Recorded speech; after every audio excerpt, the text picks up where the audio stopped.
Prego, si accomodi con noi. No, rimettiamo. Ok.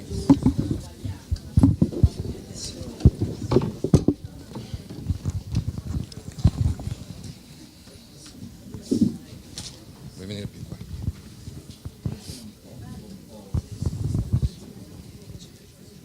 Manca ancora un ospite,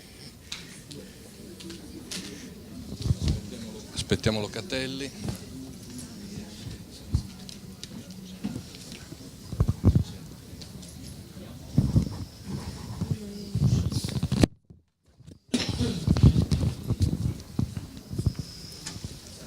Non so. Presentiamo anche, se non si presenta. Eccoci, prego.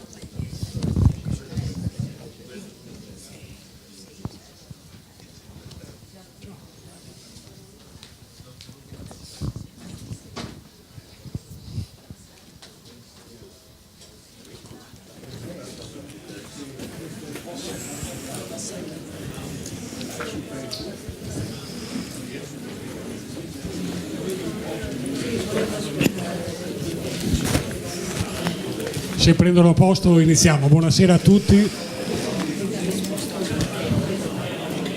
Fino a poco fa sono stato nella singolare condizione di chi attende di iniziare un dibattito, però si dispiace che stia finendo il dibattito precedente, perché dovremmo prendere esempio per la visione di così grande respiro in un mondo così complicato. Sentir parlare, come abbiamo sentito, con un solo difetto, che ogni tanto chiudevo gli occhi ed è inevitabile ormai, quando si sente parlare castigliano, di pensare a Papa Francesco, ma era molto piacevole. Cercheremo di non sfigurare anche noi, di essere brevi e di non...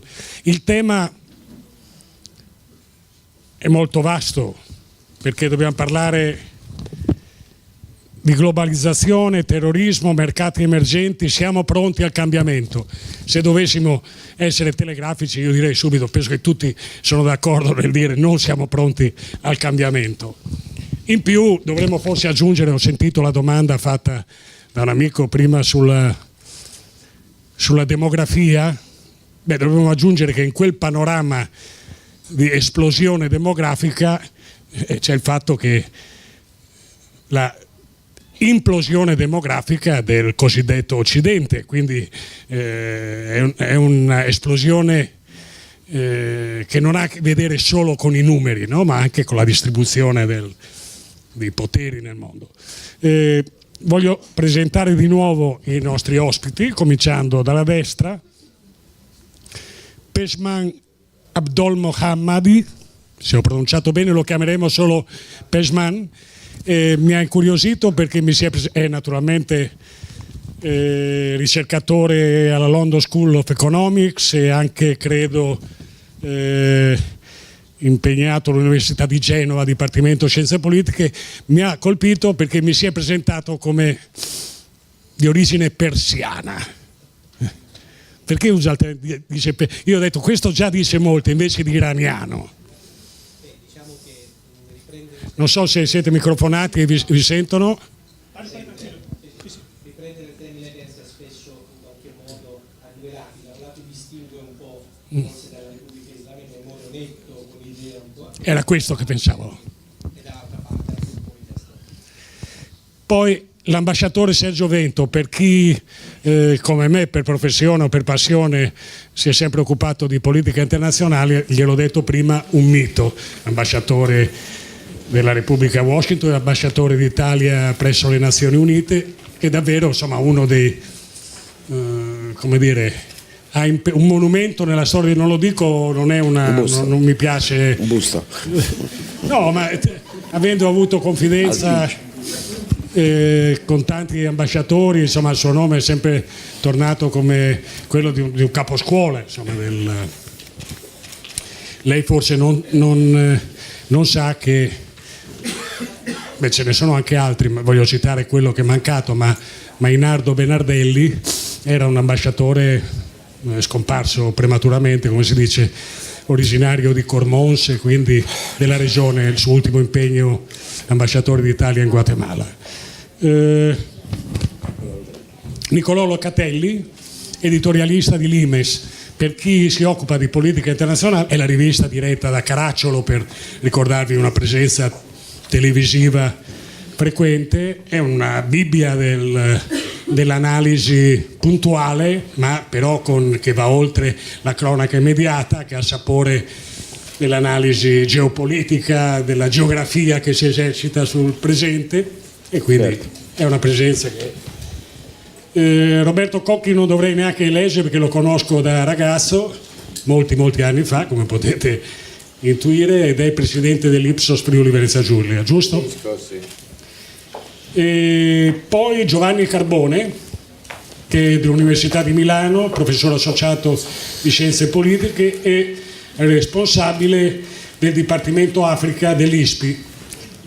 Dico bene? Sì, il programma, una cosa più piccolina. Programma. L'ISPI, quando nei canali All News si tratta di approfondire, c'è stata una notizia da un paese, dalla Nigeria, chi chiediamo, si telefona all'ISPI, loro hanno sempre un esperto, sono un pronto intervento, diciamo, di analisi internazionale. La prima domanda che voglio porvi, comincerei dall'ambasciatore Vento. Io so che lei è fluviale negli interventi, una volta hanno accusato anche me, ho detto meglio fluviale che paludoso.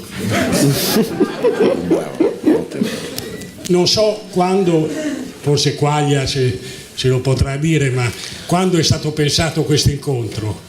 Dubito che sia stato che quando l'hanno pensato immaginassero che si sarebbe tenuto in una situazione di incertezza come quella che è sotto i nostri occhi.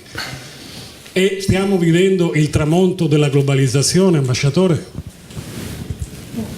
Io credo che siate microfonati, Sì, lei parla.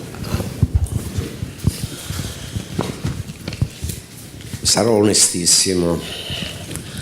Io non sono un credente della globalizzazione, così come non sono un credente di quella mini globalizzazione che è l'integrazione europea. La globalizzazione è stato un fenomeno ed è un fenomeno di grandissimo successo sul piano tecnologico, sul piano finanziario, che poi interagiscono tra loro, perché le nuove tecnologie hanno, insieme all'apertura dei mercati, dei capitali e così via, hanno aperto una nuova fase, o hanno riaperto una fase che in realtà era caduta con la prima guerra mondiale, perché noi avevamo già avuto una grande globalizzazione tra la fine del XIX e l'inizio del XX secolo. Poi dopo la prima guerra mondiale c'erano stati tutti i vari ismi, i protezionismi, i fascismi, i comunismi e così via, quindi le chiusure, seconda guerra mondiale, poi via via, insomma il resto è cronaca relativamente recente. Quindi la globalizzazione assolutamente non se ne vedono i frutti né sul piano politico di sicurezza, basta vedere il panorama delle crisi mondiali, dall'Africa al Medio Oriente e così via. Non certo c'è stata una globalizzazione, chiamiamola così, culturale, perché effettivamente questa è lontanissima, non solo per il fattore Islam o per il fatto che i cinesi in sostanza hanno inventato una combinazione tra confucianesimo e marxismo e quindi sono riusciti negli ultimi 25 anni a portare avanti un loro modello di sviluppo basato sulla responsabilità, ma al tempo stesso la direzione politica centralizzata, dando però degli spazi effettivamente all'arricchimento, alla creazione di quello che avremmo in altri termini chiamato una borghesia finanziaria in qualche modo. La globalizzazione quindi sul piano politico, sul piano culturale è stato un fallimento totale, sul piano commerciale con dei riflessi sul terreno anche finanziario, dei riflessi potenziali, tutto è da vedere, perché mi sembra di capire che i più recenti sviluppi, parlo ovviamente della nuova amministrazione americana e così via, potrebbe rimettere in discussione anche quelle che erano state poi delle deformazioni della globalizzazione istituzionale. Penso in modo particolare alla famosa Organizzazione Mondiale del Commercio varata nel 1995, il WTO e così via. Poi ognuno si andava a creare il proprio contesto il proprio sistema regionale, che fosse il NAFTA, il CAFTA, poi si pensava al Trans-Pacific Partnership, poi al TTIP transatlantico e robe del genere. Tutto questo viene rimesso in discussione. Viene rimesso in discussione perché anche le formule di integrazione regionale sono in crisi. Cominciamo, per esempio, lo stesso NAFTA. È vero che ieri con Trudeau Trump si è affrettato a dire oh no, però insomma col Canada non è la stessa cosa che col Messico, insomma sì, però insomma, in qualche modo è evidente che anche l'integrazione regionale non funziona. Guardiamo poi infine l'Europa, ce l'abbiamo sotto gli occhi. Quindi io non sono un credente dell'integrazione europea. Io sono d'accordo con Orwell che chi conosce il passato controlla il futuro, quindi una piccola direi, come dire, cronologia degli ultimi 25 anni non fa male. Tra l'altro io non ho nemmeno una grande stima nei think tank di previsione. Sfido chiunque, ho sfidato chiunque, nessuno ha potuto rispondermi, se nel 1989, nel giugno 89, attraverso una rassegna della stampa, la grande stampa, tutte le economy, Financial Times, chi avesse detto che dopo 4 mesi cadeva il muro, e da lì poi il muro è caduto, come dicono taluni malignamente, sulla testa degli europei, perché con la disintegrazione della Jugoslavia, la disintegrazione dell'Unione Sovietica, ci ritroviamo oggi alle prese. Non è stata la fine della storia. No. Quindi, mi scusi che voglio chiedere a Pechman, lei ha il vantaggio per storia familiare di guardare chi è appassionato di mappe, ce l'ha sorpreso qualche volta in qualche parte del mondo a vedere l'Europa in un angolo della carta geografica e vedere che il centro del mondo, a seconda del punto in cui era, del muro in cui era appoggiata la mappa, era un altro. Dal suo punto di vista, che ha quindi i piedi in 2 grandi e diverse civiltà, questa globalizzazione. Diciamo che io invece sono abbastanza propositivo, anche se vedo in un momento di crisi. Penso che viviamo un momento di crisi che potrà durare anche 10 anni o 15 anni, ma penso che una volta superata questa crisi la via è tornata.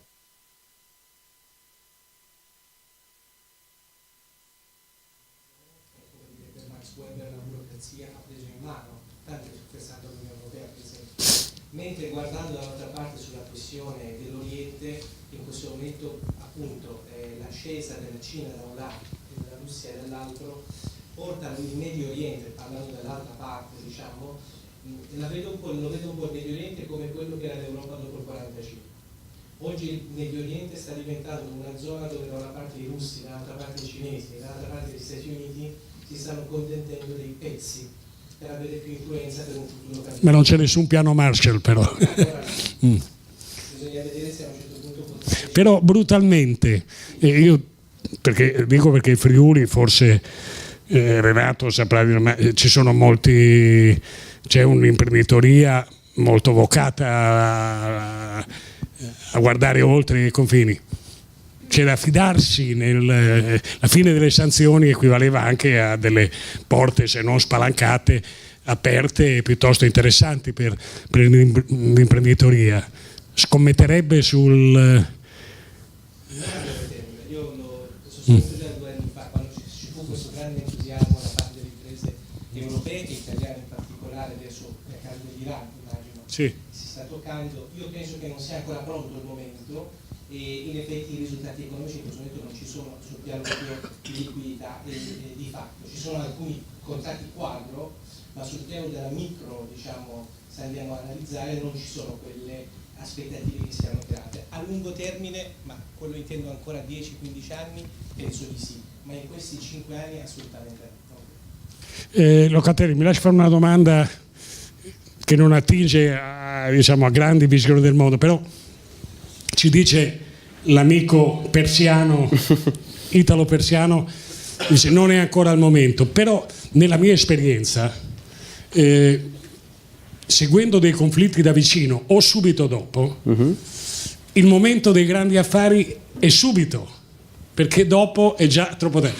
E credo che questo, quando uno dice il rischio Non sto parlando di affari da avventurieri, non sto parlando di chi vende armi o qualcos'altro, insomma, no, sto parlando di candidature alla ricostruzione di paesi che spesso sono candidature destinate a durare a lungo perché il nation building fallisce. Questo panorama mondiale di tanto è affascinante per chi ragiona sulle crisi, e le crisi sono un elemento di studio affascinante. È piuttosto pauroso per chi deve ragionare sui numeri degli investimenti, sui numeri o no. È tanto sarebbe ottimista lei se per delle aziende o una Camera di Commercio dice oggi l'indice di sicurezza, di speranza. Il panorama attuale è tanto pauroso quanto fluido in realtà. Pejman naturalmente parlava del Medio Oriente, dove la fluidità è all'ennesima potenza, perché c'è il tentativo da parte dell'Iran di rientrare, diciamo, nell'arena internazionale dopo un quarto di secolo come stato paria. C'è la guerra in Iraq, c'è la guerra in Siria, c'è lo spauracchio dello Stato islamico, che in realtà fa molto comodo anche a chi fa finta di combatterlo. E al tempo stesso c'è una nuova presidenza statunitense che ha assunto un atteggiamento contro il libero commercio. Diciamo che ha ragione l'ambasciatore quando dice non c'è mai stata una globalizzazione delle culture. Se invece per globalizzazione intendiamo il trionfo del modello capitalista teso a garantire la supremazia degli Stati Uniti e la sua estensione anche alle aree ex sovietiche o ex comuniste tout court, diciamo, per coinvolgere anche la Cina e gli altri paesi dell'est asiatico, diciamo, questo c'è stato. Naturalmente fa effetto vedere nello stesso giorno Trump che critica il NAFTA, ritira gli Stati Uniti dalla Trans-Pacific Partnership, e il presidente cinese Xi Jinping, che per la prima volta va a Davos al forum, diciamo, mondiale, al World Economic Forum, quindi dove c'è il Gotha dell'imprenditoria mondiale, e si spende lui, presidente di un paese formalmente ancora comunista, a favore del libero commercio. Naturalmente da una prospettiva geopolitica è un discorso di interessi nazionali, quindi bisogna andare un po' oltre la retorica, la guerra di parole e le belle intenzioni. Per quanto riguarda gli Stati Uniti, naturalmente Trump dovrà fare i conti con gli altri poteri del paese, cioè il Congresso, gli apparati, la CIA, il Pentagono, la comunità dell'intelligence, cioè non è il monarca assoluto, e quindi non l'avrà sempre vinta, diciamo. Anche quello che è successo nelle ultime ore, diciamo, è un'indicazione di quanto debba bilanciare i suoi poteri. Parlo delle dimissioni del suo consigliere per la sicurezza nazionale. La Cina al tempo stesso ha legato, o meglio, il Partito Comunista Cinese lega la sua stabilità alla prosperità economica. Finora è stato in grado di garantirlo sfruttando la via pacifica, che per quanto riguarda l'America Latina è stata in una prima parte una benedizione, però adesso si rende conto che non basta e sta cercando quindi di andare in direzione dell'Eurasia con le nuove vie della seta, un progetto interessante nel quale l'Italia era inizialmente coinvolta, ma sconta la tradizionale incapacità, diciamo, da parte governativa, diciamo, di Roma, non tanto, anzi non del Friuli, diciamo, di avere una posizione unitaria e comprendere un interlocutore che ovviamente non ragiona con categorie occidentali. Quindi in questo momento le nuove mappe delle nuove vie della seta, che sono questo grande progetto infrastrutturale con cui la Cina punta ad arrivare in Europa, non coinvolgono l'Italia. La partita non è persa completamente, però naturalmente c'è bisogno di una fase di responsabilità. Ecco, la parola con cui io definirei questa fase è fluida, ma al tempo stesso richiede responsabilità. Volevo chiedere al nostro amico, che è un esperto dell'Africa subsahariana, credo che qui in questa regione si sia, e forse si viva ancora con particolare incertezza, il problema del rapporto fra etica e affari.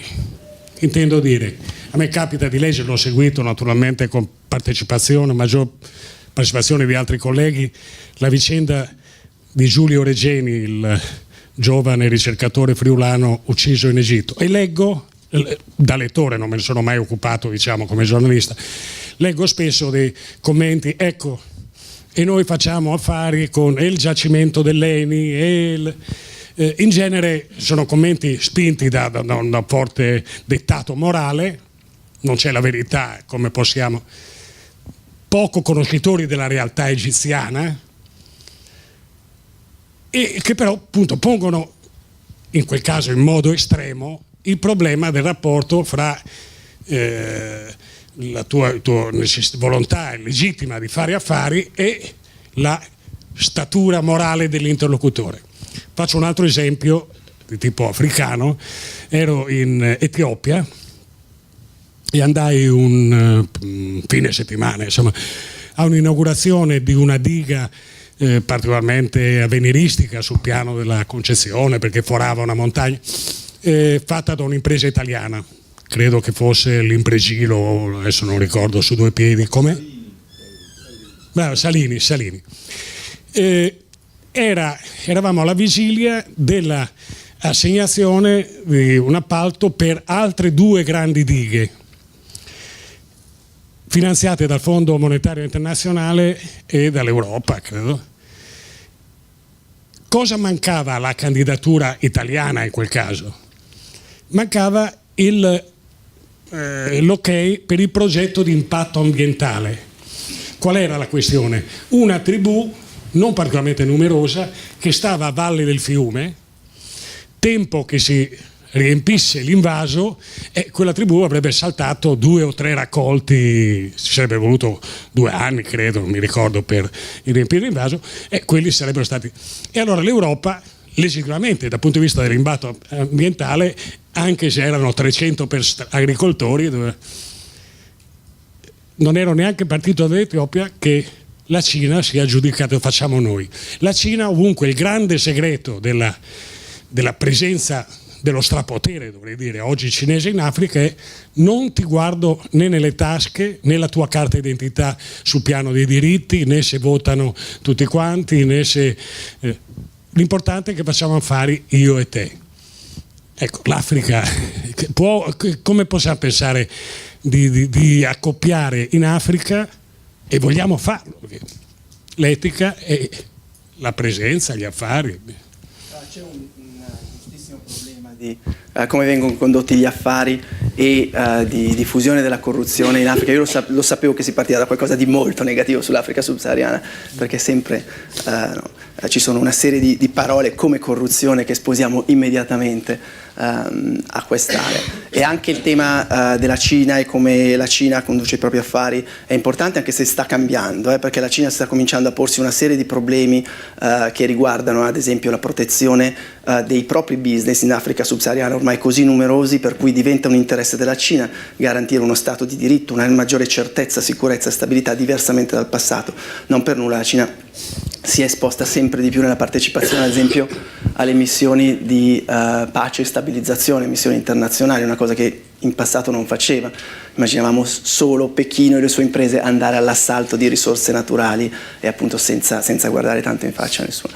Però per allargare il contesto, io vorrei riallacciarmi a quanto diceva l'ambasciatore prima e magari tracciare un bilancio che nel mio modo di vedere non è così negativo della globalizzazione in Africa subsahariana, diciamo degli ultimi 20 anni. Partiamo da globalizzazione, diciamo, è termine molto in voga, tema molto in voga a grandi linee dagli anni 90. Come si presentava l'Africa subsahariana alla metà degli anni 90? Si presentava reduce da un trentennio disastroso, sostanzialmente, al più di stagnazione economica, di mancata crescita. Tutte le aspettative degli anni 60, quando questi paesi erano diventati indipendenti, non erano state realizzate. Si diceva all'inizio degli anni 90 l'Africa era più violenta e più povera di quanto non fosse all'inizio degli anni 60. E gli anglosassoni utilizzavano un termine in particolare, adesso passato un po' di moda, che era afropessimismo. Era un po' quest'idea di raccogliere tutti i mali, le negatività, diciamo, gli stereotipi che vanno dal continente povero, continente malato, continente pericoloso. Conosciamo una malattia che abbiamo anche in Italia, l'italo-pessimismo. Continente alla deriva. A proposito di previsioni, nel 1999 o nel 2000 uscì questa celebre copertina dell'Economist che con la sagoma dell'Africa titolava sopra il continente senza speranza, e si sbagliava perché in realtà le cose avevano già cominciato a cambiare da qualche anno, dagli anni 90 circa. E qui quindi quello che voglio sottolineare. Se prima degli anni 90 direi era più condivisibile l'idea di un bilancio complessivamente molto negativo, quello che si è avuto nei passati 20 anni, invece, la metà degli anni 90 ad oggi, è stato un deciso progresso. E io questo lo vedo anche su fronti diversi, anche su quello che potremmo dire sul fronte culturale, nella misura in cui, ad esempio, pensiamo alle aperture democratiche, non chiamiamola proprio democratizzazione perché ci sono isole, pezzettini di democratizzazione, però se la diffusione di istituzioni e valori democratici la consideriamo come parte di un processo di globalizzazione culturale, questo è avvenuto in una misura, diciamo, dignitosa nel continente. Ci sono diversi paesi che hanno ribaltato l'Africa, di cui ricordiamo le elezioni del 1994 e poi la democratizzazione da Mandela in poi. Ci sono paesi, la Nigeria a che cosa lo associamo? Ai militari e alla corruzione. 2 anni fa ha avuto la prima volta nella sua storia un cambio di governo attraverso le elezioni, cioè un signore si è presentato dalle opposizioni, ha detto concorro anch'io e ha vinto il controllo della presidenza. Certo che resta uno dei paesi più corrotti al mondo, però molto meglio di prima. Questo sul fronte, per dirla, diciamo, per contenermi come tempi politico. Sul fronte economico anche, pensiamo sempre all'Africa subsahariana come una terra di disfatte. In realtà tra il 2000 e il 2014, prima del crollo dei prezzi delle materie prime, quindi prima dell'apertura della congiuntura attuale, l'Africa subsahariana ha registrato il 5,5% medio di crescita economica. Cina, ma anche con l'India, col Brasile, con la Turchia, con gli Stati Uniti che sono tornati, con la Gran Bretagna, con l'Italia ci abbiamo provato anche noi negli ultimi anni. Quindi frutto di un'apertura economica con tutte le sue contraddizioni, perché ci sono tante cose brutte che avvengono anche in termini di sfruttamento. Adesso che i prezzi sono a ribasso, si parla di chi va appunto a puntare adesso, no? L'imprenditore che non aspetta che tutte le condizioni siano perfette, ma approfittando in qualche modo di strappare concessioni a prezzi molto bassi. Però è cambiato, direi, il bilancio complessivamente di questi 15-20 anni passati per me è più positivo che negativo, quindi lo sguardo o la valutazione di questi anni di globalizzazione non è affatto da buttare, diciamo. Il suo parere è pericoloso, perché io sto facendo un lavoro sull'immigrazione e ho a che fare in questi giorni qui in Friuli con operatori che sono delle bravissime persone, generosi, attenti, hanno insomma tutte le doti che fanno di quest'angolo d'Italia un posto in cui le cose tendono a funzionare, terribilmente ignoranti del mondo da cui provengono i migranti, terribilmente. Ieri ero a Palmanova, il paese in cui sono nato, e queste persone bravissime sono tutti pakistani, sai, sono fuggiti dalla guerra. Io lasciavo fare, ma dopo mi era inevitabile, guarda che non c'è nessuna guerra in Pakistan. Ora, se noi mettiamo insieme per il nostro bisogno di essere buoni, cosa nobile, e però anche la nostra illusione di essere sul piedistallo di chi può distribuire aiuti, no? È un'immagine come quella che ci viene fornita dell'Africa, uno dei paesi da cui vengono, se uno va a guardare i numeri di provenienza, adesso a parte la Nigeria, è il Gambia. Gambia sono state finalmente delle elezioni democratiche, se n'è andato via il despota di turno portandosi qualche Rolls Royce, ma ora tutti i ragazzi del Gambia che sono qua, è come se avessimo detto ai partigiani al gennaio del 45 venite via dalla montagna, no? Non li abbiamo fatti partecipare a un processo di cambiamento, abbiamo sottratto delle energie. Vede un mondo in cui è tutto guerre, è tutto. Volevo chiedere a Roberto Cocchi com'è, io non posso dire di conoscere tranne questi dettagli sull'immigrazione Friuli. Sono passato però l'altro giorno a Manzano e non c'è più la sedia gigantesca, non so che fine abbia fatto, se l'hanno distrutta o smontata in attesa di tempi migliori. Ecco, sentivo prima un intervento, credo, del signore, dell'amico che sta in prima fila, che citava dei dati sul Friuli che per me erano, forse perché appunto ho l'immagine di un volano del nord-est, dei dati malinconici, insomma, sulla situazione. e volevo vedere, sentire un po' appunto com'è il mondo, questo mondo di cui stiamo parlando, visto da quest'angolo. Allora, ISCOS è un'organizzazione non governativa che si occupa di cooperazione allo sviluppo. Lo dico da urbanista e architetto.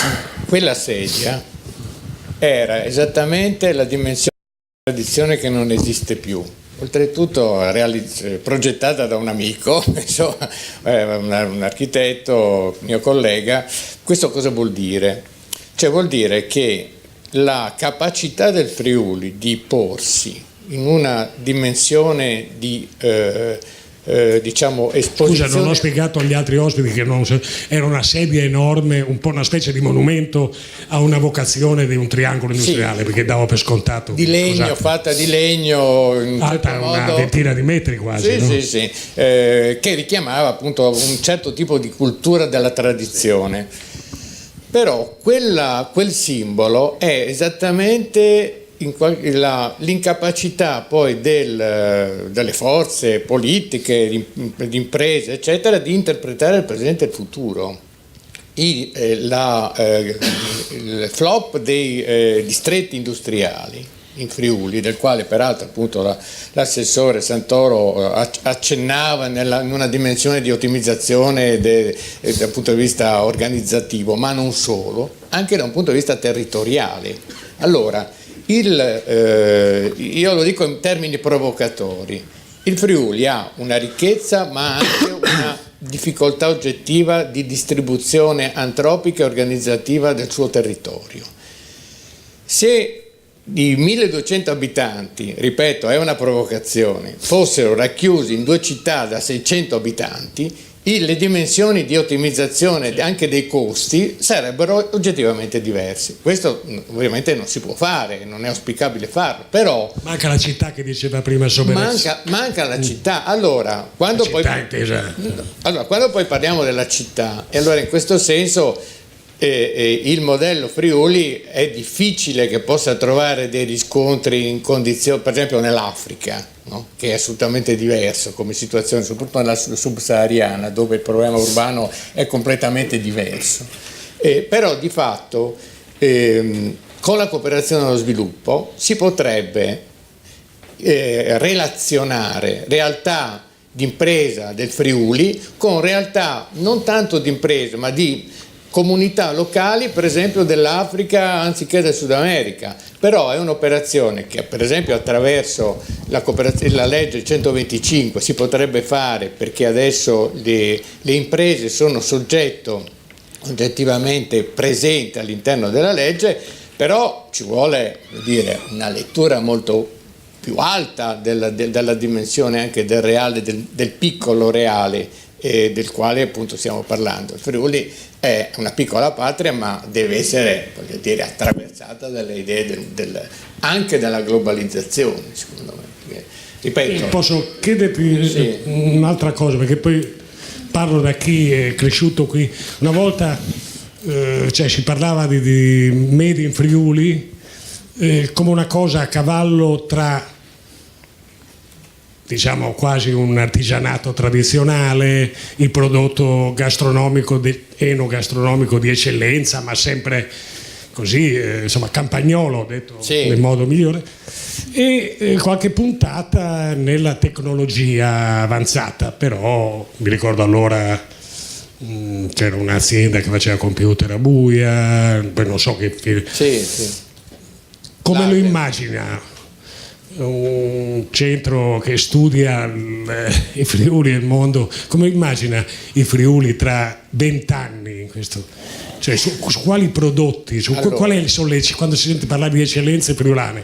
Certo. Allora, innanzitutto, cioè, diventerà un posto che sforna eccellenze nel senso di professionisti, perché ha una buona università, quanto prodotti? Allora, intanto c'è un problema di carattere sistemico, per cui o si costruisce un'oggettiva rete di saperi, di conoscenze e anche di processi tecnologici avanzati, o se no sarà ben difficile poter affacciarsi nei mercati altri. Va bene? Questo è un primo aspetto.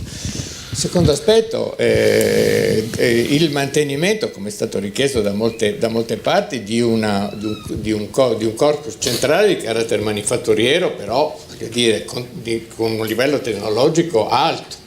Allora, il Friuli è una piccola regione, 1.200.000 abitanti, è metà di Milano, o poi cerca delle alleanze. 1.100.000, però c'è anche Trieste in mezzo, quindi no, 1.200.000, dico, compreso Venezia Giulia. Sì, totale. Con in più questo elemento, diciamo, di disomogeneità, certo. È vero che le diversità non c'è dubbio che c'è un problema anche di quel tipo, che però anche altri territori affrontano, dai valloni ai fiamminghi, eccetera. Quindi al di là del mantenimento di alcuni aspetti di natura culturale e quant'altro, però o si fanno quindi un processo sistemico all'interno della regione e delle alleanze con dei referenti esterni con cui non si diventa né sudditi né tantomeno subordinati, ma in cui in un rapporto inter pares si costruisce qualcosa su mercati altri. Ripeto, l'Africa è potenzialmente, anche l'area subsahariana, con molte contraddizioni peraltro,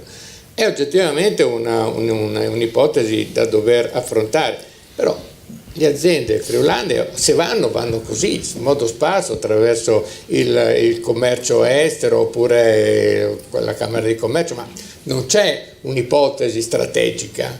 Se non c'è un'ipotesi strategica la situazione non migliorerà di sicuro. Questo, se posso aggiungere un punto su questo, come vale per i nostri relatori che possono interrompersi e intervenire, se ci sono delle domande puntuali su uno degli argomenti che si discute, va benissimo anche intervento è pubblico. una contraddizione forse questa del potenziale per le nostre imprese dell'Africa subsahariana e delle difficoltà di affrontarle. Da un lato c'è un grosso potenziale perché il tessuto produttivo che abbiamo, che è caratterizzato da piccole e medie imprese, è proprio esemplificativo, è il modello di quello di cui l'Africa subsahariana ha bisogno. L'Africa subsahariana dal punto di vista economico è molto costituita da microimprese informali che devono fare quel salto, che per loro è enorme, ma diciamo un saltino, cioè diventare formali e piccole, che è appunto uno sforzo in realtà notevolissimo.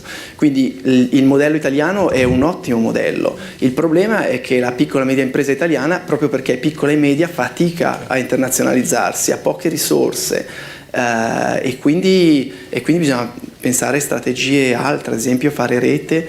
Ci sono dei piccoli esempi, non so come stia andando, ma ad esempio Feder Legno Arredo ha lanciato un paio d'anni fa in Nigeria una rete di impresa, cui mettendo assieme una decina di imprese specializzate. È un po'. Non sta andando alla grande. Ma anch'io sospetto che non stia andando alla grande perché si sono lanciati in Nigeria e secondo me la scelta c'erano delle buone ragioni per farlo, diciamo. Purtroppo sono andati lì quando il prezzo del petrolio ha fatto flop e quello non ha aiutato.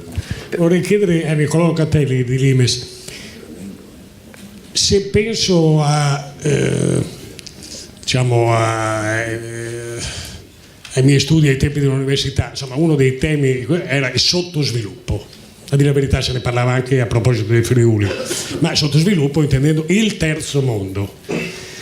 E lì poi c'erano le teorie più disparate, insomma.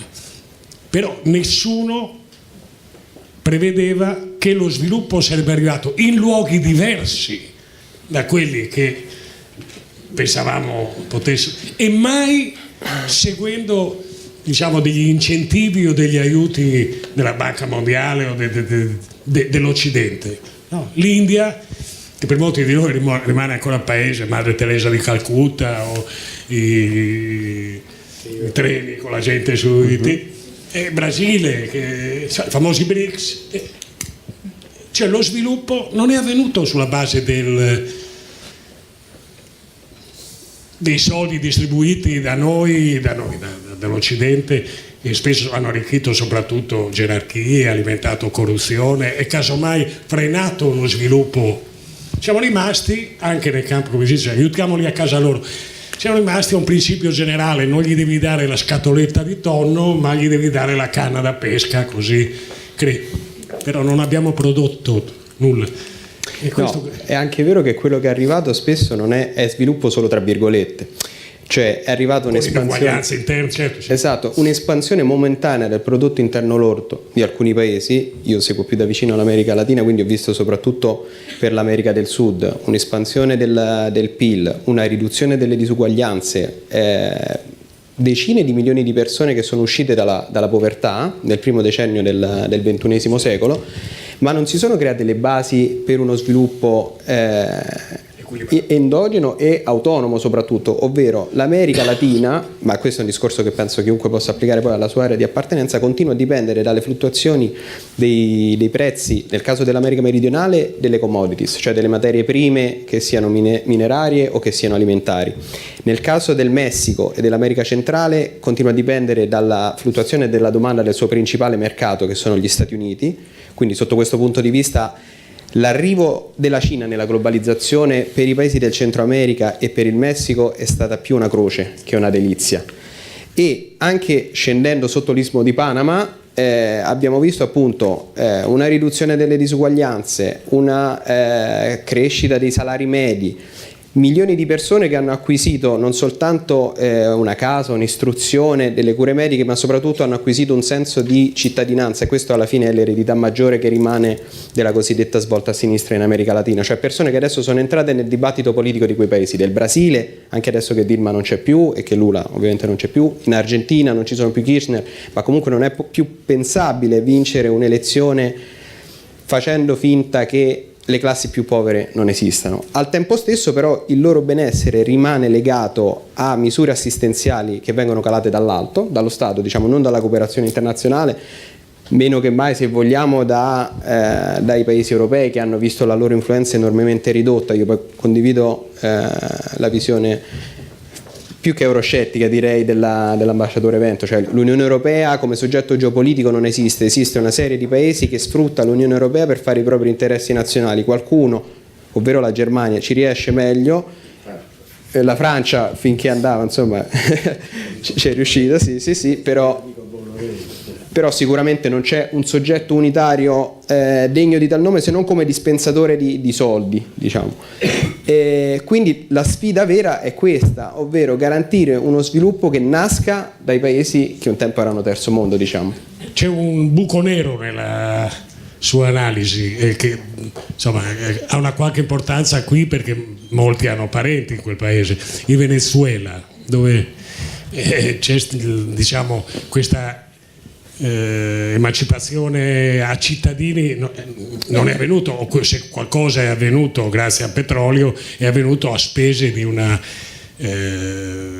media borghesia, di un'imprenditoria.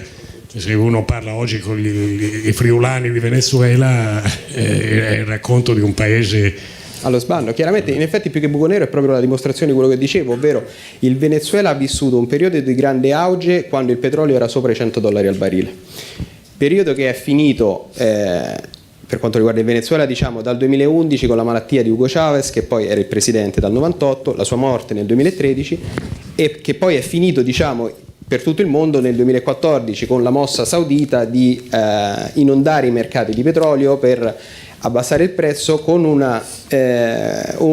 obiettivo economico e uno politico. Quello economico era far fuori la nascente produzione di shale gas e shale oil statunitense, obiettivo che è fallito, perché in realtà gli Stati Uniti hanno fatto pulizia nel settore, quindi sono caduti un po' di rami morti, ma le aziende più potenti nel settore dello shale sono rimaste e sono più forti adesso. Dal punto di vista geopolitico invece sì, in effetti, essendo l'Arabia Saudita malgrado tutto ancora un partner fondamentale degli Stati Uniti, l'obiettivo era colpire alcuni dei suoi nemici, quindi l'Iran, che è anche nemico degli Stati Uniti, o alcuni dei nemici degli Stati Uniti, ovvero la Russia e lo stesso Venezuela, che pur rimanendo il quarto fornitore di petrolio agli Stati Uniti ha assunto una politica antistatunitense, prima con Chavez e poi con Maduro. Quindi chiaramente con il crollo del prezzo del petrolio è crollato anche il tenore di vita e le condizioni proprio dell'economia venezuelana, Perché? Perché non c'è stato nei momenti di auge, cioè quando il prezzo dell'oro nero era superiore ai $100, non c'è stato un disegno per spostarsi dalla dipendenza dalla vendita del petrolio alla creazione di un settore industriale o dei servizi competitivo. Non si è pensato alla creazione di valore aggiunto, si è pensato soltanto a misure assistenziali che ovviamente sono benemerite nel contesto latinoamericano, dove veramente queste persone non erano considerate parte della società, ma che rimangono intrinsecamente dipendenti dalla fluttuazione del prezzo del petrolio e purtroppo nel caso venezuelano da una corruzione che ha assunto dei livelli ormai intollerabili. Quindi se non si è in qualche maniera legati al blocco chavista che è al potere, anche i benefici, diciamo, di welfare diventano più difficili da mantenere. Volevo tornare all'ambasciatore Vento, che ha già messo il suo timbro sulla prima parte della discussione, però dobbiamo ancora, forse noi abbiamo bisogno sempre di parteggiare fortemente per l'uno o per l'altro, siamo sempre guelfi o ghibellini per forza, ma insomma a me è sembrato durante la campagna per le presidenziali americane che i sospetti attorno a una figura come quella di Trump portassero a ingigantire i meriti o dimenticare i demeriti, secondo me molto grandi, della presidenza Obama. Sembrava che tutto il possibile male venisse da una parte e che il mondo di Obama fosse stato rose e fiori, perché il personaggio è simpatico, perché non è esagitato, perché per mille ragioni, dimenticando persino le cose in cui, insomma, che hanno causato qualche danno vicino a casa nostra, penso alla Libia, penso al protrarsi dell'emergenza siriana. Quello che voglio chiedere adesso, dobbiamo temere il mondo di Trump per come si annuncia, per come è stato disegnato in campagna elettorale e in qualche modo mantenuto in alcune cose, però insomma corretto in altre? Pensiamo anche ai rapporti con l'Iran, ad esempio, o gli insediamenti nei territori di Cisgiordania. Insomma, dobbiamo aver paura o possiamo guardare con un certo ottimismo, insomma, non aver paura del cambiamento? A me quello che mi sembrava più preoccupante, onestamente, durante la campagna elettorale è stato il programma di politica estera di Hillary Clinton. Forse devi alzare un po' la voce, lo si sente bene in fondo? No, ma tranquillo, parli, lui si adatta.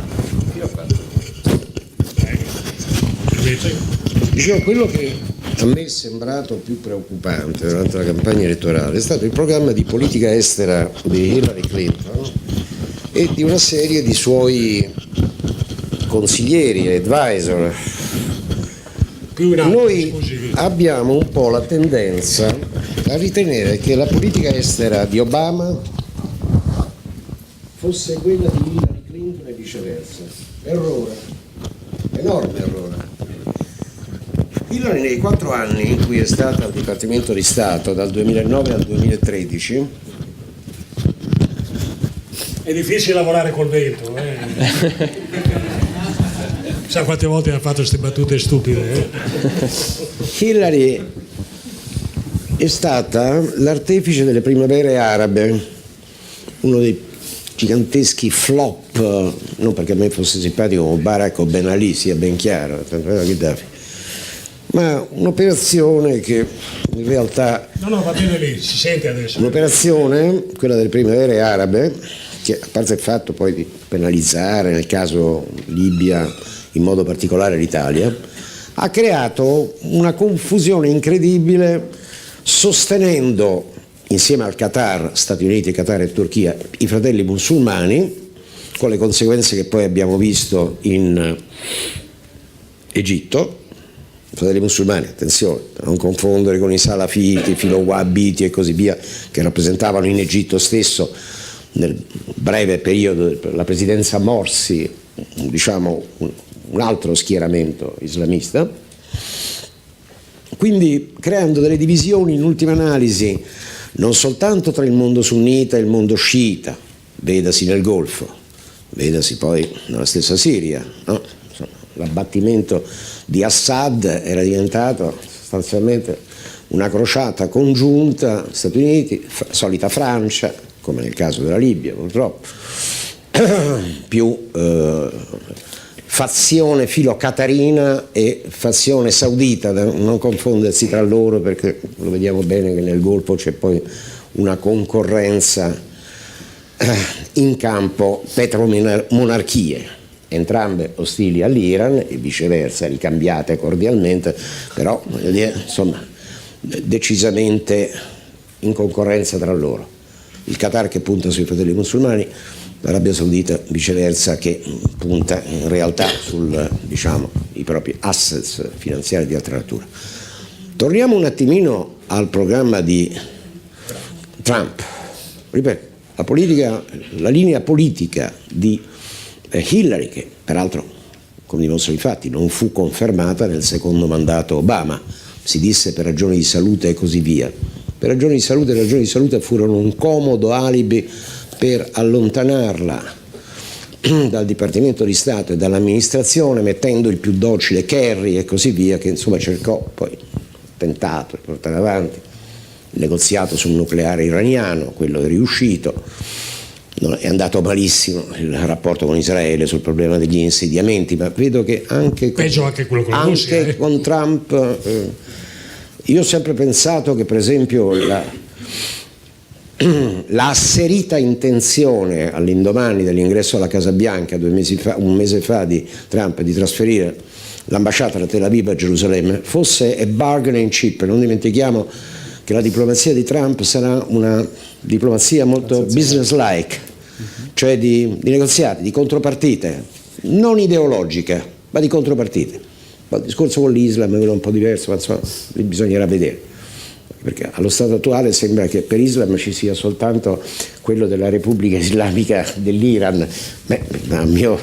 A quanto ne so io c'è anche un altro Islam particolarmente vivace, quello che ha alimentato in un modo o nell'altro a suo tempo Al-Qaeda, più tardi sembra anche l'ISIS, l'altro, insomma, che è quello wahhabita, salafita, roba del genere. Ancora un ruolo della Turchia che poi ha giocato l'apprendista stregone, ha giocato la carta neo-ottomana, neo-islamica, poi il sultano califfo Erdogan si è trovato impigliato, diciamo, in un gioco di cui ha scaricato le responsabilità sul suo ministro degli esteri e ex primo ministro Davutoglu, il padre della teoria neo-ottomana su Aleppo e su Kirkuk, no? I vilayet strappati alla Turchia con i trattati di Sebra e così via. Adesso torniamo a noi. La politica estera di Trump sarà una politica molto business-like. Stiamo a vedere per esempio il discorso Estremo Oriente. Apparentemente sì, anche lì telefonata con quello di Taiwan, dice come no, non è più la teoria della una One China, poi si è affrettato a dire no, è One China, ma con quell'altro tutto sommato mantengo un rapporto. Per fare che cosa? Per indurre la Cina, lo sappiamo meno, a esportare di meno e consumare all'interno di più. La Cina deve riorientare l'uso del proprio PIL tra domanda per esportazioni, domanda per consumi interni, per investimenti. Devo dire che la Cina già ha cominciato a farlo, perché i cinesi si sono resi conto che è vero che hanno trasformato 200 milioni di cinesi in middle upper class, però gli resta sempre 1 miliardo e 300 milioni che non lo sono e che anzi guardano a quelli già che girano con macchine lussuose, insomma anche loro se ne rendono conto, quindi la Cina ha dei problemi di riequilibrio, quindi lì tutto sommato la faccia feroce che Trump ha fatto ai cinesi, riequilibrare i surplus, fa un po' pandan con quello che noi un po' pateticamente chiediamo alla Germania: esporti di meno e consumi di più, no?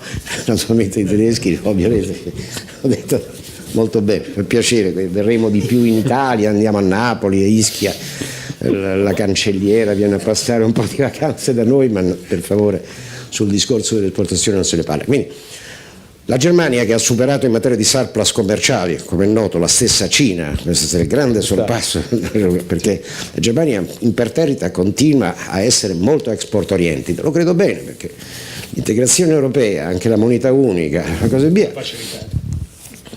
Ma noi dimentichiamo una cosa, noi italiani da dire siamo stupendi, noi dimentichiamo che la politica di rigore imposta ai partner che hanno voluto accettarla è servita a compensare quella che sarebbe stata la fiammata inflazionistica di aver introdotto in Germania 17 milioni di tedeschi orientali, il cui Ostmark fu cambiato alla pari con il Deutschmark, sarebbe stato il valore al mercato nero era 6-1, 7-1, ma quello Kohl disse vabbè bravi ragazzi, li facciamo entrare.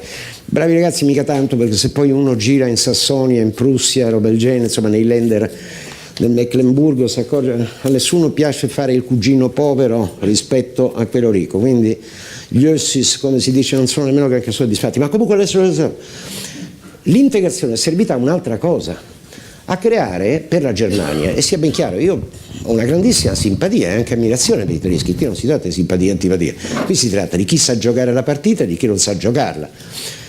Abbiamo con l'integrazione, con l'allargamento dell'Unione Europea o anche senza, la Germania si è ritrovata tra le braccia un altro mercato di circa 85-90 milioni di consumatori che consumano solo tedesco in alcuni prodotti. I polacchi borbottano perché da bravi polacchi, non so bene per ragioni anche familiari, insomma, borbottano tra Germania, ah sì, insomma, però in Germania, in Polonia le automobili sono polacche, gli elettrodomestici sono Bosch, Siemens, Telefunken o Brandt, come si chiama? Brandt. E lo stesso, il farmaceutico e tutto, ovviamente, Bayer, BASF ed altro. Quindi loro hanno un enorme mercato, un mercato che tra l'altro, questo dimentichiamo sempre, per effetto della politica di allargamento dell'Unione Europea e della politica di integrazione, sia pure selettiva, quella dell'euro è selettiva, c'è già un'integrazione a due velocità, è selettiva, perché ci sono stati paesi come la Svezia e la Danimarca hanno detto no grazie, noi ci teniamo la nostra corona, no? Come ha fatto la stessa Gran Bretagna, poi la Gran Bretagna addirittura poi, certamente ha fatto saltare il tavolo e già aveva fatto l'opt-out sull'euro a suo tempo, ma poi a un certo momento ha detto fare l'opt-out proprio dall'Unione tout court. Ma perché i britannici sono stati sempre sofferenti di un'egemonia continentale, era così con gli spagnoli nel XVI secolo, più tardi con i francesi, Louis XIV, Napoleone, più tardi con i tedeschi, più tardi con i russi. Isolani, loro un'egemonia continentale non la vogliono, e quando si accorgono che naturalmente l'integrazione europea serve gli interessi sovrani, perché oggi che si parla di sovranisti, populisti, signori, ma insomma, nessuno di noi è mai andato a Berlino, a Parigi, se ci sono due paesi che sono gelosi della loro sovranità e non gli hanno toccato, e hanno ragione, solo che hanno gestito la loro sovranità alla guida di questo simpatico carrozzone che si chiama Unione Europea, e gli altri sono stati tutti a rimorchio, noi spagnoli, sì, poi ci sono quelli, a me è una cosa che dà un po' fastidio perché io ero europeista, devo dire in giovanissima età, cioè oltre mezzo secolo fa, ma paese fondatore dell'Unione Europea, l'Italia, io vedermi arrivare il signor Katainen, finlandese, che è entrato nell'Unione Europea nel 94, o il signor Dombrovskis, lettone o lituano, che è entrato l'altro ieri, che mi viene a dire no, tu devi correggere dello 0,2, 0,4, ma chi sei per venire a dire delle cose del genere? Anche perché poi a Bruxelles, e qui chiudo, scusate mi sono un momento dilungato, c'è la politica come nei film americani polizieschi, good cop, bad cop, c'è Moscovici che fa il good cop, ma no dai, forza l'Italia non ce la farà, ma in realtà non ce l'abbiamo con voi e così via, è il good cop, poliziotto buono all'interno. Poi arriva Dombrovskis o Katainen, che sappiamo non riusciamo nemmeno bene a localizzarli, volendo anche il povero Padoan, che invece vengono lì e ci presentano, diciamo in maniera arcigna il conto. Concludendo, il rapporto tra Europa, il prodotto Europa, il rapporto quindi tra l'amministrazione Trump e l'Europa sarà un rapporto in qualche modo da ridefinire. Di TTIP non parla più nessuno, tranne qualcuno in Italia che nel frattempo non ha letto i giornali negli ultimi 3 mesi e quindi continua a parlarne. Sì, una specie di Conte di Montecristo, non so, stava chiuso in qualche parte del genere. Quindi TTIP non se ne parla più.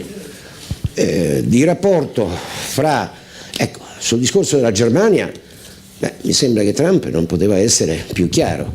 Ha detto che manipola l'euro tenendolo sottovalutato per facilitare le proprie esportazioni. La stessa accusa che fa allo yuan cinese e che negli anni '80 facevano al povero yen giapponese. Poi i giapponesi hanno avuto una specie di sincope economicamente parlando, una crisi finanziaria, e sostanzialmente sono spariti dai radar. Questa è la terza economia mondiale, fino a 4 anni fa era la seconda economia mondiale, poi c'è stato il sorpasso della Cina sul Giappone. Parliamo un momento non di globalizzazione semplicemente generica, stiamo parlando di interessi concreti, molto specifici ed altro. Il Giappone si vide imporre a suo tempo, già negli anni '80, sia ben chiaro, da Reagan e così via, l'onere di produrre la metà e poi 2/3 delle Toyota vendute negli Stati Uniti in stabilimenti in America, quindi facendo lavorare maestranze americane, l'indotto americano, eccetera, eccetera. E su una serie di altri prodotti si sono visti imporre questo, il motociclo, tutti quei settori di cui i giapponesi si erano impadroniti, erano diventati leader mondiali, non impadroniti, anche loro facevano bene negli anni 60, 70, 80 e così via. Il motociclo, l'automobile, televisori, Sony ed altro, tutta la parte stereo, insomma. Quindi effettivamente il rapporto tra Stati Uniti ed Europa in qualche modo, a mio avviso, andrà corretto. Staremo a vedere. Sul piano commerciale non c'è dubbio che gli americani, anche se con l'amministrazione Trump ci sarà una minore suscettibilità per quanto riguarda le norme ambientali, le famose multe, Volkswagen, le emissioni di azoto, e così via, anche perché l'attuale amministrazione sul piano ambientalistico devo dire molto più rilassata, diciamo di bocca buona, quindi non starà, a meno che poi, attenzione, perché poi potrebbero anche a un certo momento penalizzare. A un certo momento quello ambientale può essere anche una forma di protezionismo, adesso meglio i regolamenti, sia quelli sanitari sull'agroalimentare sia quelli ambientali, voglio dire le emissioni per quanto riguarda le auto e così via o d'altro.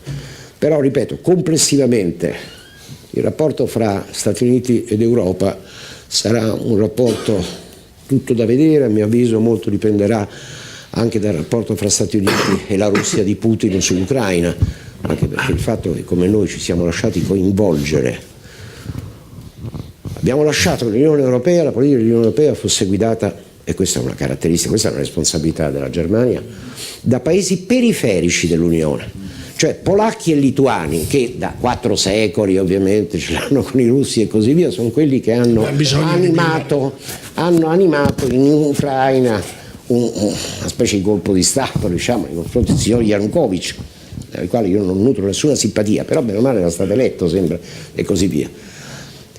La reazione russa è stata tipicamente russa, perché, ripeto, i russi sappiamo bene. Avrebbe potuto essere altrimenti.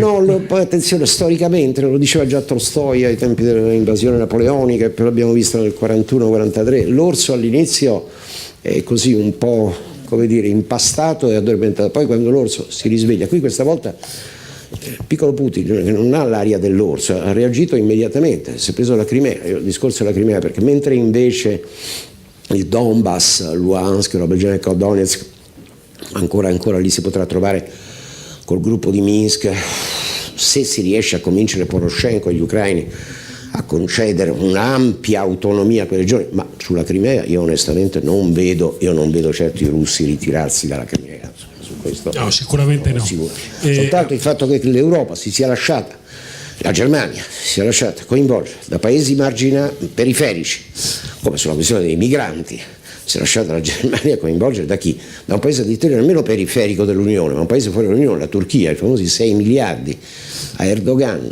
La Turchia, uno dei paesi responsabili del dramma siriano, insieme ad altri, come dicevo prima, benissimo, che a un certo momento viene pure premiato con 6 miliardi di dollari. Curiosamente è una cosa che sfugge quando si parla di moralità o di etica, insomma abbiamo pagato. Sì, ma qui è più che moralità. Erdogan per fare il cane da guardia, un canale migratorio, chiudendo tutti e due gli occhi sul... Più che moralità c'è anche un problema di razionalità e di credibilità politica. certo momento l'Unione Europea poi ha deciso tutto. La cancelliera Merkel andò a Istanbul, parlò con le domande, no, 3 milioni, no, 6 milioni, attribuito. Permetta,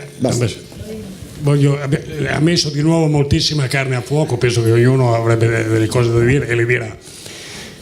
Volevo chiedere, siccome abbiamo sfiorato l'argomento terrorismo internazionale, a me sembra che uno degli elementi che sfugge a tutti noi, in particolare agli osservatori diciamo normali, è questa guerra civile sciita sunnita. No, sfuggono le ragioni dottrinarie e vabbè, pazienza, insomma. Si percepiscono appena le ragioni regionali, per così dire.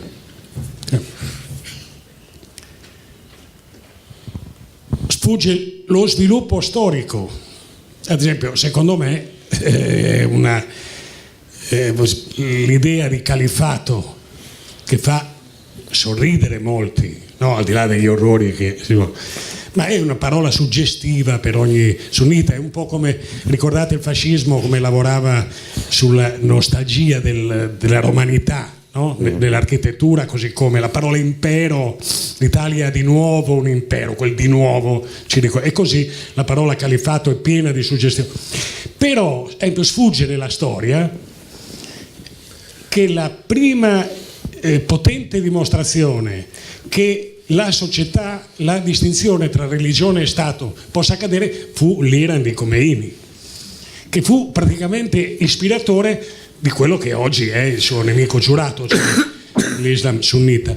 Ecco, se ci potessi insomma raccontare qualcosa di questa grande frattura, perché davvero a volte noi percepiamo tutta la minaccia che viene all'Occidente, ma ci sfugge ma questo vale persino quando parli appunto sulle migrazioni, no? Insomma, l'altro giorno, sempre voglio dire, è banale, l'altro giorno ero qui, erano tutti afghani, conosco bene l'Afghanistan, so se è un paese da cui si debba scappare oppure no. E di nuovo gli assistenti sociali, i sindaci dicono fuggono dalle guerre. E tu, sai chi dovrebbe fuggire dall'Afghanistan? Gli unici titolati sono gli Hazara, quelli. Basta aver letto il cacciatore di aquiloni, ho visto il film, il bambino che è sfruttato è un bambino Hazara, perché sono i proletari e sono sciiti. Allora dico, è curioso che tra tutti quelli che scappano dall'Afghanistan e arrivano qui non c'è neanche un Hazara, neanche uno di quelli che sarebbe, dovresti dire sì poveretto, meriti di essere aiutato, no? Allora, se ci dice... È molto interessante appunto quando Nicolò sottolineava la questione dell'Arabia Saudita. Lei è proprio coi piedi davvero sempre in due staffe, perché insegna a Londra e a Genova, quindi da un lato la Brexit, dall'altro l'Europa. Infatti, ma appunto quando Nicolò sottolineava la questione dell'Arabia Saudita. Si sente in fondo perché mi sembra. No, non si sente? Se l'avvicina un po' quello. Si sente? Sì. Okay.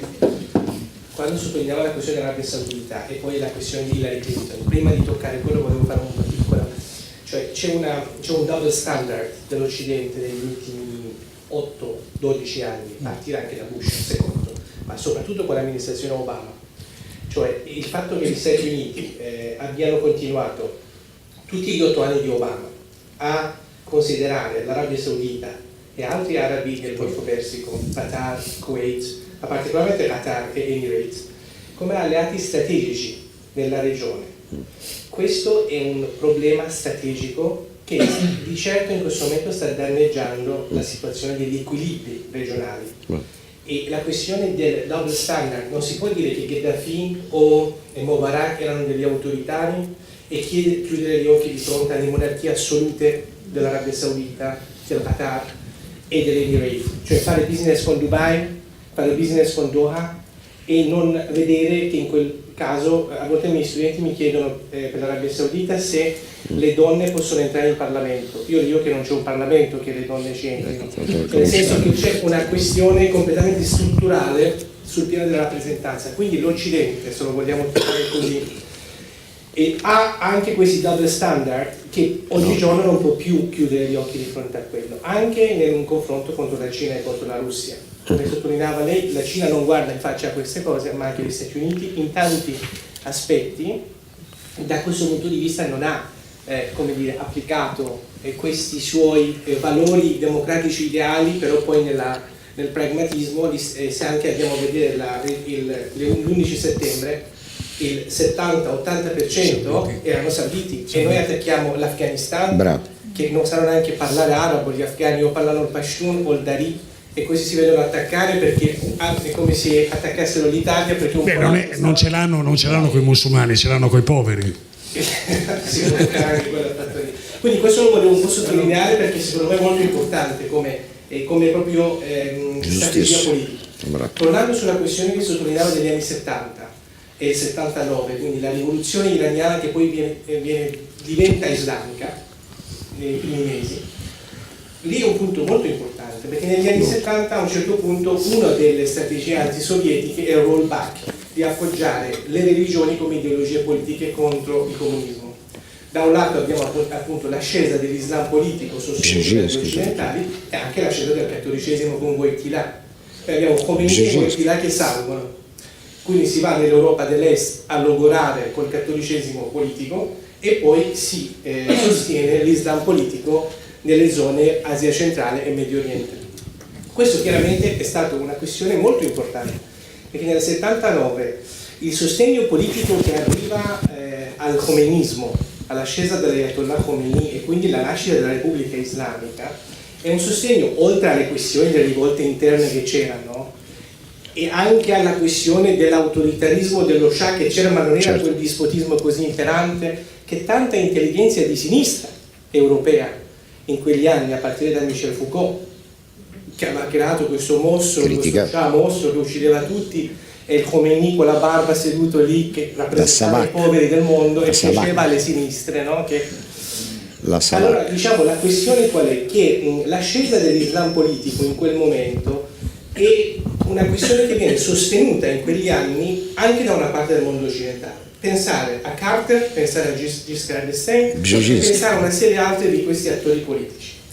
Lo stesso progetto io lo vedevo nel 2009-2010 con Hillary Clinton, non più nel mondo sciita persiano, ma lo si vede con i fratelli musulmani. Ci si vuole di nuovo scommettere con Hillary Clinton sull'Islam politico buono, sul cosiddetto Islam democratico, prima con Erdogan, poi con i fratelli musulmani, e questi arrivano, sono democristiani, i democristiani arrivano e prendono in mano, sono buoni, no? E quando poi sfugge di mano, perché si dice che Al-Sisi ha fatto un colpo di Stato, questo è vero, però Morsi prima ha fatto un colpo di Stato. Guardi, questo sfugge, le voglio raccontare un episodio che delle mie colleghe fanno un servizio a Milano su una biciclettata di donne islamiche. Apparentemente perché un imam aveva detto no, le donne devono stare a casa, non possono. Fanno la biciclettata e fanno un bel servizio su queste donne, alcune col velo, altre senza. E gli sfugge che questa organizzazione è l'organizzazione che sta dietro. Tenete presente in ottimi rapporti con l'amministrazione di Milano, allora c'era ancora Pisapia, che sulla base del principio l'integrazione, siamo tutti fratelli, insomma nulla di. È imparentate ai fratelli musulmani e si chiama, io dico, Aisha. Allora dico, guarda che Aisha, la figlia di Gheddafi non può essere. È la figlia e la sposa bambina di Maometto. Allora, un'organizzazione che tende a promuovere i diritti della donna, che si chiama come la sposa bambina di Maometto, è uno simbolo, cioè in Italia si dice fratelli. La cosa tragica, io dico, che è difficile da spiegare perché ti sembra che appunto avviene sul caso Regeni. Io ho visto in foto, qualcuno riconosco, c'è una foto che viene ripetuta più volte e naturalmente tu sei lacerato perché come fai a non essere solidale con una famiglia che vuole la verità, con la vicenda di un ragazzo, cioè c'è quella foto che viene ripetuta spesso ma nessuno dice, in cui c'è a Roma una manifestazione, uno che regge un quadro, un ritratto di Regeni che è dei fratelli musulmani, li riconosci subito poi della macchia scura sulla fronte contro Sissi. di chi, sì. Allora, Ovviamente. quando dici Ovviamente. questo ragazzo viene ucciso una seconda volta con i fratelli musulmani che sono Di ovviamente Londra, i grandi nemici di Londra. tutte le cose, che si infilano in questa mobilitazione. Londra. Se uno dice in Italia fratelli musulmani, Gran Bretagna. il politico, il sindaco, non lo sanno neanche chi sono. Una piccola cosa poi concludo, appunto su questa scia. La cosa interessante e importante sono quei ragazzi del Nord Africa e Medio Oriente, tutti, che sono usciti in piazza nel 2010, nel 2011 e che chiedevano libertà e uguaglianza, senza ideologie. Poi chiaramente le organizzazioni religiose Era già pronte. sono organizzate, CGL, democratiche, cioè questo tipo di idea, no?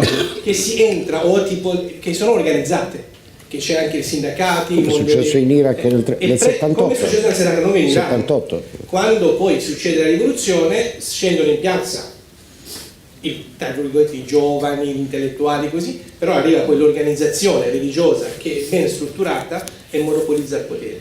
Quindi quando si parla oggi del Medio Oriente e Nord Africa, le cosiddette primavere arabe, va sottolineato che quella forza c'è in questi, la forza Molto avvilita, io sono paesi che frequento, però sono molto sotto, avvilita però oggi. È avvilita, però è sotto scacco in questo momento. Quindi questo, paradossalmente dentro quei paesi c'è molta più richiesta di progresso politico, chiamiamolo così, piuttosto che quelli che stanno magari all'estero che usano l'Islam politico in un altro modo. Quindi questo è molto importante. Volevo chiedere a Nicolò, io ho spesso la sensazione che, lo scherzavo prima sulla voce, sul accento castigliano del protagonista del dibattito precedente, che questo Papa, è difficile non volergli bene come figura, però abbia una fortissima radice latinoamericana e quindi una grande timbro, radice migratoria. Voi sapete cosa si dice in America Latina, no? Dice i mexicanos descienden de los aztecas, discendono, los guatemaltecos descienden de los mayas, los peruanos descienden de los incas, los argentinos descienden de los navios, discendono dalle navi, no? È pieno di friulani. E lui quando parla di migranti è il Papa che viene dall'Argentina, esattamente come Wojtyła era il Papa che veniva dal paese comunista e che, se ricordate, parlando di America Latina, faticò moltissimo a rapportarsi alla figura del vescovo Romero in Salvador, perché per lui era quasi teologia, ucciso in cattedrale, questo l'ha beatificato Papa Bergoglio, che conosceva meglio. Così come Papa Wojtyła aveva difficoltà a rapportarsi con qualcosa che odorasse un po' di socialismo, come poteva essere, e così questo mi sembra che non abbia piena contezza, non abbia chiarezza nel rapporto con l'Islam. E guardate che discende poi per i rami fino al parroco, voglio dire, o la difficoltà a rapportarsi a un elemento che è decisivo e quando hai a che fare con i mercati persino, perché per non dire poi dell'integrazione. Volevo che... Allora, farei un paio di considerazioni. La prima su Papa Francesco. Sulle cose che hai detto prima. Sì, e anche se ci sono le domande, prima che chiudiamo, siamo qui. Papa Bergoglio, Papa latinoamericano, Papa argentino, Papa del popolo, quindi diciamo banalizzando peronista, però nel senso lui è legato non all'America Latina tout court, ma a una fascia particolare dell'America Latina, che sono appunto quelle classi più povere cui Perón per primo in Argentina aveva dato gloria più o meno effimera. Quindi è chiaro che ci sia un idem sentire sul tema dei migranti con una certa fascia anche dell'opinione pubblica occidentale. Però è una figura che ha molte sfaccettature, oltre naturalmente all'ambito religioso, che credo sia meglio che tocchino persone più addentro di me. Ovvero, se andiamo a vedere, qui mi ricollego a quello che diceva l'ambasciatore Vento, il rapporto fra Papa Francesco e la Russia di Putin è un rapporto senza dubbio interessante, cioè, soprattutto se lo vediamo con gli occhi dell'opinione pubblica occidentale che vede in Francesco un eroe della democrazia, eccetera, no? Cioè, Francesco ha raggiunto diciamo un'intesa abbastanza di massima, però abbastanza solida con Putin, no? Sulla Siria, diciamo, anche col patriarca, no? Che non si incontravano, che Wojtyła non era mai stato chiaro. Ha avuto fortuna col patriarca di Mosca, perché gli rimproverava l'appoggio ai croati contro i serbi, no? Wojtyła si era schierato proprio. Beh, lì c'è l'aspetto religioso, fra l'altro l'incontro a Cuba, che anche lì non è stato casuale, ovviamente, che si incontrino a Cuba, considerando anche il ruolo che ha avuto Papa Francesco nella mediazione, nel riavvicinare gli Stati Uniti e il regime castrista. Però dall'altra parte, appunto, con la Russia di Putin c'è un'intesa che adesso verrà inequivocabilmente messa alla prova dalla presidenza Trump, perché quello che diceva l'ambasciatore è giustissimo, cioè l'Europa si è fatta trascinare in un conflitto che possiamo, diciamo così, geolocalizzare in Ucraina, ma riguarda in realtà il peso specifico del vecchio continente nell'arena mondiale. Se andiamo a vedere dall'inizio del XX secolo in poi, gli Stati Uniti hanno avuto sempre un incubo, ovvero una coalizione di potenze nell'Eurasia che potesse essere il loro rivale, certo. Quindi l'alleanza fra Germania e Russia, diciamo, per rimanere nei tempi più recenti. Il colpo di Stato in Ucraina, le manifestazioni di piazza, il colpo di Stato e la crisi dell'Ucraina arrivano in un momento in cui i rapporti fra Germania e Russia sono particolarmente stretti, già dai tempi di Schröder, Nord Stream, esatto, il Nord Stream 2, che è stato raddoppiato recentemente, il gasdotto che passa dalla Russia e arriva in Germania, bypassando fra l'altro i Baltici cui faceva riferimento l'ambasciatore. E la Polonia e l'Ucraina. Esatto, quindi l'Ucraina che noi viviamo come crisi non da soggetti ma da oggetti. Noi poi come Italia nello specifico ci siamo allineati a una politica di sanzioni che non ha avuto effetti politici positivi, perché il conflitto, la Crimea ormai in effetti è tornata alla Russia e penso che sia impossibile che torni all'Ucraina. La situazione nel Donbass è congelata, ma comunque non siamo sicuramente noi con le nostre sanzioni a determinarne l'esito. Quello che è successo è che gli Stati Uniti hanno aperto una frattura fra la Germania e la Russia, quindi scongiurando il loro incubo geopolitico, certo. Cioè la formazione di una coalizione che potesse rivaleggiare con loro. Al tempo stesso, ovviamente, può la Russia da sola essere un avversario degli Stati Uniti con un PIL che è inferiore a quello dell'Italia? Naturalmente no. È chiaro che ha delle leve come il seggio permanente al Consiglio di sicurezza, il nucleare, però non può essere da sola in grado di intimidire gli Stati Uniti. Quello che è interessante da osservare adesso con Trump è che sembra che ci sia stato un passaggio, cioè con Obama, diciamo, fallito il reset, la Russia tornava il nemico di sempre e la Germania invece era il partner più affidato. Sì. Fra l'altro Angela Merkel è l'ultima a ricevere una telefonata di Obama quando è ancora presidente degli Stati Uniti.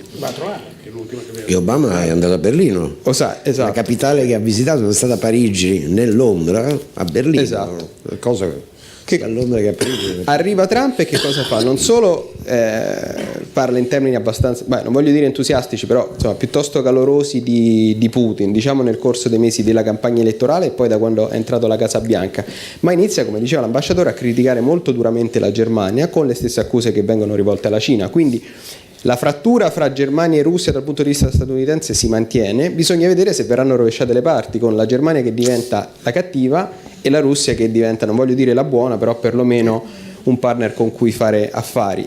Noi, altri paesi dell'Unione Europea, noi Italia nello specifico, dovremmo cercare di evitare di assistere come spettatori a tutto questo spettacolo, perché poi ci riguarda da vicino, nel senso che le sanzioni contro le esportazioni verso la Russia non hanno prodotto un cambiamento della politica lì, ma hanno indebolito le nostre aziende. Ovviamente questo discorso non riguarda la moralità dei comportamenti di nessuno, perché essendo una considerazione geopolitica rifugge la moralità appartiene poi alla sfera personale di ciascuno. Però diciamo noi ci siamo allineati sul nostro euroatlantismo, diciamo, di default, quando invece sarebbe il caso di tenere gli occhi aperti. Mi interesserebbe se posso due domande all'ambasciatore, due domande cattive. Vabbè, abituati a queste date. No. Però sarà una risposta sola ma ancora più cattiva. Veda, ambasciatore, io mi sono sempre stupito, ne parlavo spesso col ministro Mattis, della corruzione negli aiuti che noi fingevamo di dare al terzo mondo e che in realtà producevano corruzione, a partire da quella dell'inizio degli anni 80, quando furono destinati 180 miliardi alla fame nel mondo dopo i digiuni di Pannella, e di questi 180 miliardi fu istituito un ministro per la fame nel mondo, uno che beveva parecchio, non so se tu ti ricordi, ma quella volta eri in America. Un signore torinese, sì, col cognome di Sondrio. Sì, bene. Detto posto questo, mi chiedo come mai voi che eravate ambasciatori veri e non ambasciatori di secondo ordine o ministri non vi siete mai inalberati? Questa è la prima domanda. La seconda domanda, visto che lei è un super esperto, cosa ne farebbe delle Nazioni Unite che servono solo a fare chiacchiere? Grazie. La prima domanda posso rispondere a titolo personale. Ci sono stati 2 piani della Farnesina nei quali io non ho mai lavorato. Il quinto piano era quello della cooperazione allo sviluppo, il terzo piano era quello, il personale, perché il personale mi ripugnava quello di fare i dispetti ai colleghi.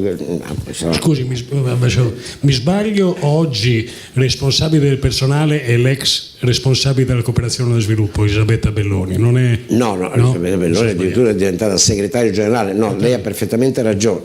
È stata capo dell'unità di crisi, poi cooperazione allo sviluppo, personale, adesso è segretario generale, quindi lei è tutto. Pompei, Lourdes, Loreto, adesso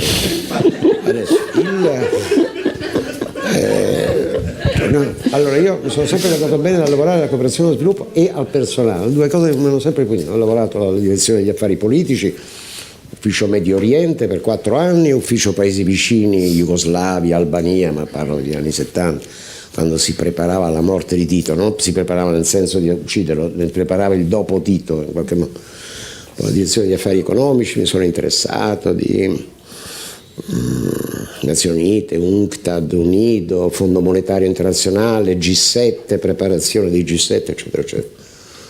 Seconda domanda. Lei mi ha chiesto, cosa ne dobbiamo fare delle Nazioni Unite? Era così grande la domanda che evidentemente sono rimasto schiacciato. Allora guardi, le Nazioni Unite sono per un verso assembleari, cioè l'Assemblea Generale per definizione, 191 che votano quello che vogliono, e sono oligarchi che per altro verso è il Consiglio di Sicurezza con i 5 membri permanenti che si dotarono nel 1945 del potere di veto, perché è vero che stavano vincendo contro la Germania e il Giappone, però già sapeva che all'indomani del crollo nazista e giapponese avrebbero cominciato a disputarsi un po' di tutto, in Asia, in Cina, in Europa e così via, in qualche modo anche nel Medio Oriente, dove, come sappiamo, l'obiettivo di Stalin e dell'Unione Sovietica era quello di demolire le monarchie filo-britanniche, in Egitto Farouk, Faisal in Iraq e così via. Quindi è un'organizzazione in qualche modo schizofrenica, da un lato assembleare, si va avanti a botte di maggioranze, quelle maggioranze per esempio anti-israeliane, no? 140 voti contro, 40, tra i quali noi sempre astenuti, poi 3 contrari, Stati Uniti, Israele e Papua, Polinesiya, Micronesia, poveretti, quelli tutti nuclearizzati dai test nucleari americani nel Pacifico.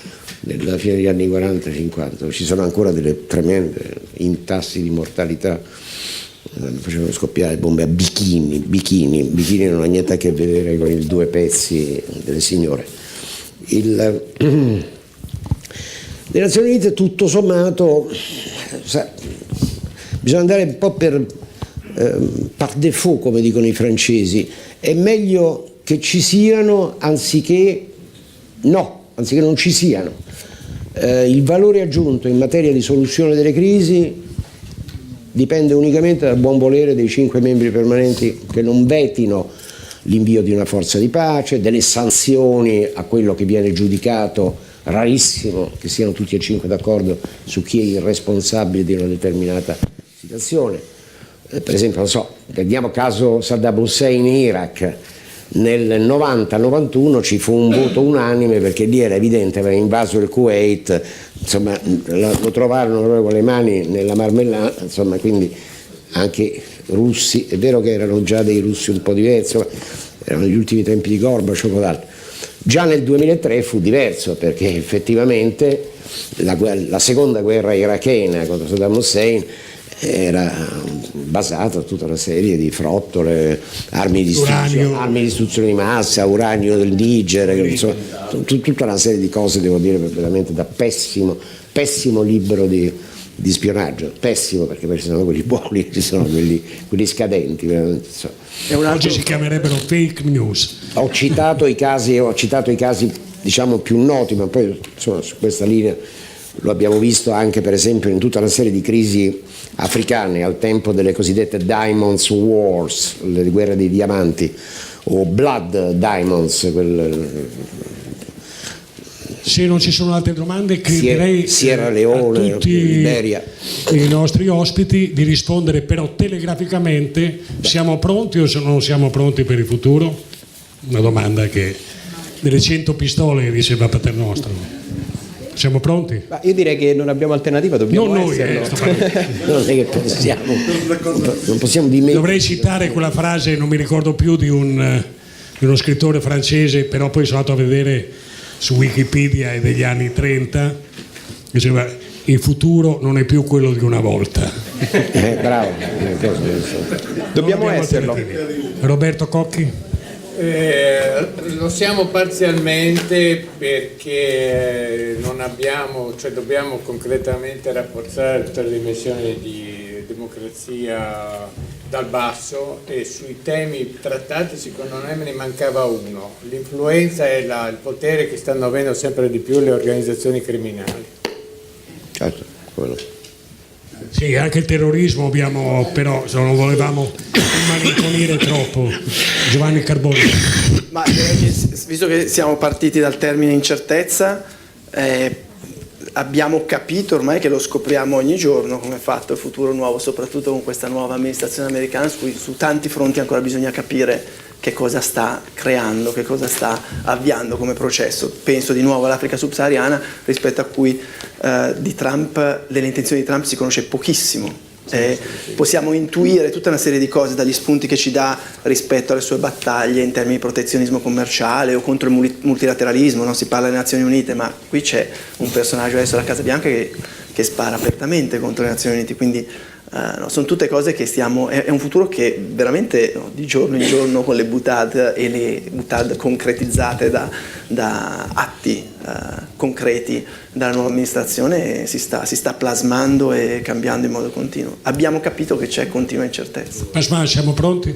Io penso che ancora non siamo pronti, perché secondo me ancora c'è un processo che ancora sia a livello politico, istituzionale e anche culturale in corso nel mondo, a livello globale. Non credo che siamo ancora pronti. Ambasciatore, in un solo refolo, siamo pronti?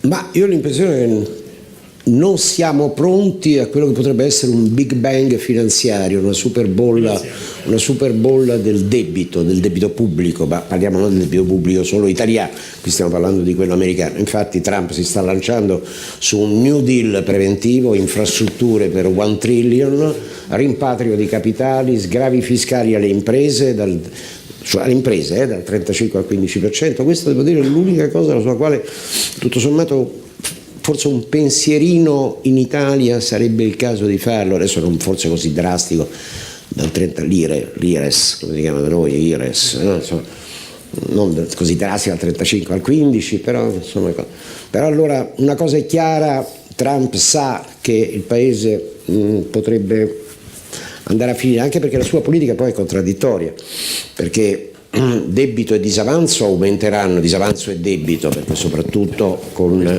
1 trillion di infrastrutture, anche se poi lui dice che con rimpatrio di 4-5 trillions, perché poi tutto il mondo è paese, parcheggiati all'estero dalle multinazionali per non pagare le imposte degli Stati Uniti, gli fa una specie di super scudo, super Tremonti, non tanto voluntary disclosure, perché lo sanno tutti, anzi le multinazionali sostengono che in quanto multinazionali, dal momento che il loro fatturato lo fanno in giro per il mondo, poi possono creare le loro basi dove vogliono e così via. l'IRS, cioè l'Agenzia delle Entrate americane, non la pensa proprio così. Questo devo dire onestamente anche ai tempi di George W. Bush, che pure era business friendly, business friend. Adesso quindi stiamo a vedere se riesce a far rientrare un po' di capitali, se fa partire questo grande programma di infrastrutture. Cioè lui fa quello che Roosevelt fece dopo la crisi, lui lo sta facendo preventivo sul discorso delle infrastrutture americane, che detto fra noi ci lamentiamo certe volte delle nostre strade, delle nostre cose. Insomma, in America poi ci sono delle cose bellissime, dei tratti autostradali, ma ci sono delle parti del paese, le ferrovie non esistono, insomma praticamente non esistono. Non so, gli elettrodotti sono ancora con i cavi, quelli che pendono, che basta un cosa, a parte il fatto che poi devo dire ogni uragano, ogni hurricane, roba del genere, ci stanno migliaia di case che volano via perché poi sono di legno, non hanno fondamenta, roba del genere. Quindi effettivamente credo che in America in materia di infrastrutture in senso lato ci sia molto da fare, ebbene lo faccia. I grandi gruppi delle costruzioni, dei grandi lavori sono ovviamente favorevoli, come sempre dovunque, quando si parla di infrastrutture, quindi c'è un'area di business, ma c'è anche un'area di lavoro, di posti di lavoro, e non di posti di lavoro quelli come i McDonald's o gli Starbucks come faceva Obama, dice ho creato 12 milioni di posti di lavoro. Sì, però un pre-New Deal. È un pre-New Deal, è un New Deal preventivo. Grazie ambasciatore, grazie a tutti i nostri ospiti e grazie a voi. Grazie. Grazie.